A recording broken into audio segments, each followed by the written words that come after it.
जी। आपके बारे में अक्सर कहा जाता है, आपके शिष्य बताते हैं, ना आप कोई अंगूठी, ना कोई रुद्राक्ष। आपको देखकर ये भी नहीं कह सकता कि आप इतने बड़े तांत्रिक हैं या इतने बड़े वो हैं। आप सामान्य कपड़ों में रहते हैं, पैंट शर्ट पहनते हैं, मौज हुई आपकी, कुर्ता पजामा पहन लिया, कोई आपको देखकर नहीं कह सकता।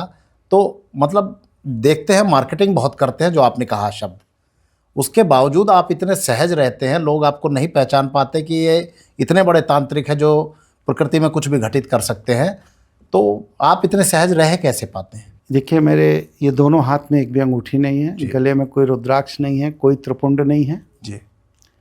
क्योंकि इसकी आवश्यकता नहीं है। तंत्र मानसिक शक्तियों का विषय है। अब जैसे छोटी सी बात से उदाहरण देता हूँ कि मोटरसाइकिल चलाना एक स्किल है जी। जो चलाने वाला चला लेगा जी।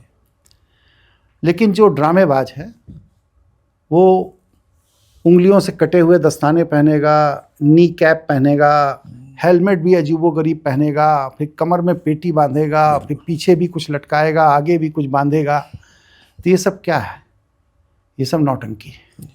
आपको मार्केटिंग करनी है तो आपको अपना आडंबर बनाना पड़ेगा। मुझे कोई मार्केटिंग नहीं करनी है, इसलिए मैं कोई आडंबर नहीं बनाता। आज मुझे तंत्र के क्षेत्र में लगभग 35 वर्ष हो गए और पूरी दुनिया में मेरे 14 लाख क्लाइंट हैं और सभी को कुछ ना कुछ लाभ हुआ, तभी आज वो मेरे साथ जुड़े हुए हैं। जी बिल्कुल।